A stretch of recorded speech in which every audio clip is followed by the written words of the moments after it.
Inside Radio Minute. Welcome to the Inside Radio Minute. I'm your host, Kelly Jenkins. For most of radio's largest groups, changes to Arbitron's total line reporting rules aren't all that big of a deal, since the new subscribers-only stance doesn't mean much to them. But smaller companies are not happy with the policy shift, and some are asking the Media Rating Council to step in. Arbitron says that starting in 2014, ad buyers will not have access to combined ratings for AM/FM simulcasts, FM/FM simulcasts, and on-air online simulcasts for non-subscribing stations. Virginia owner Gary Burns is so far the only group head to go public with his complaints. He thinks small owners and minorities will be disproportionately hurt by the move. Broadcasters will see their annual licensing fees go up 7.5% in September as the FCC has signed off on the formula needed to raise $339 million to run the agency another year.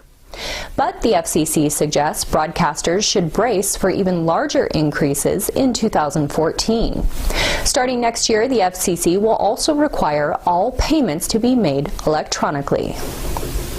The new Blackberry 9720 smartphone will be including FM radio and the ability to share the station as a user is listening to via social media.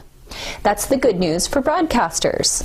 The bad news is Blackberry hasn't yet said when it'll arrive in the U.S., and Blackberry's market share is only 4.4%. Meanwhile, the radio industry is still working on a deal with Sprint that will have the carrier install or activate FM in 30 million phones in exchange for $45 million of ad inventory over the next 3 years.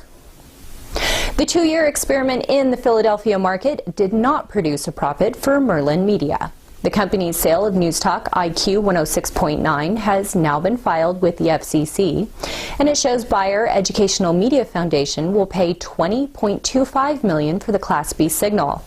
That's less than the $22.5 million that Merlin paid for the station in December 2011. Radio stations were the first to air Amber Alerts to help police find missing children. And while cell phone companies have felt a blowback for sending alerts, the good news for broadcasters is people still support the cause. A Rasmussen Telephone survey finds 81% of Americans think Amber Alerts are at least somewhat effective in abduction cases.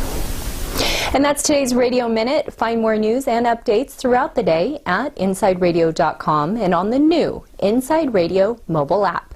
I'm Kelly Jenkins.